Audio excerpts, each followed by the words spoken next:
বাংলা ভাব সম্প্রসারণ যতনে রতন মিলে সারসত্ব এই।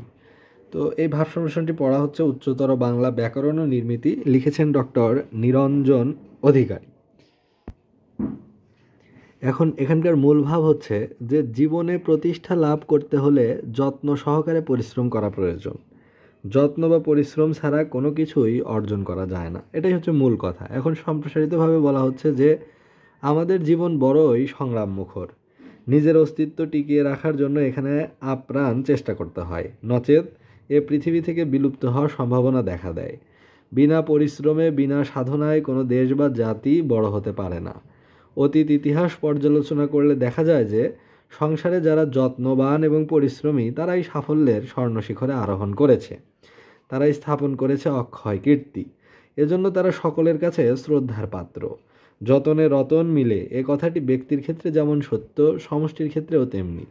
দেশ বিদেশের বহু ঘটনা থেকে এ বিষয়ে উদাহরণ দেয়া যায়।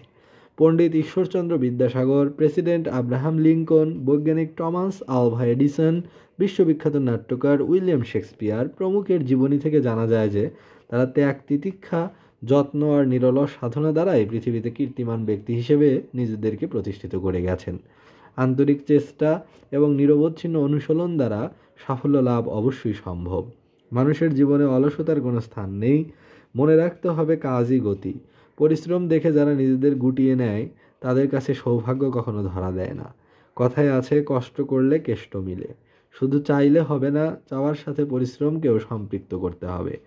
আজ যে দরিদ্র, পরিশ্রম দ্বারা সেই একদিন সাফল্যের স্বর্ণশিখরে আরোহণ করতে পারে। এরকম দৃষ্টান্তের কোনো অভাব নেই। তাই যত্ন করলে রত্ন মিলে, কথাটা চিরন্তন সত্য। এবার উপসংহারে বলা হচ্ছে যে যত্ন দ্বারাই মানুষ নিজের ভাগ্যকে প্রতিষ্ঠিত করতে পারে।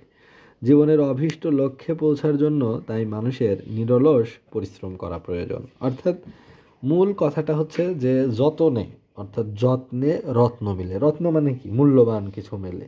অর্থাৎ কষ্ট করলে, পরিশ্রম করলে, সাধনা করলে মানুষ অনেক বড় বড় কিছু পেতে পারে।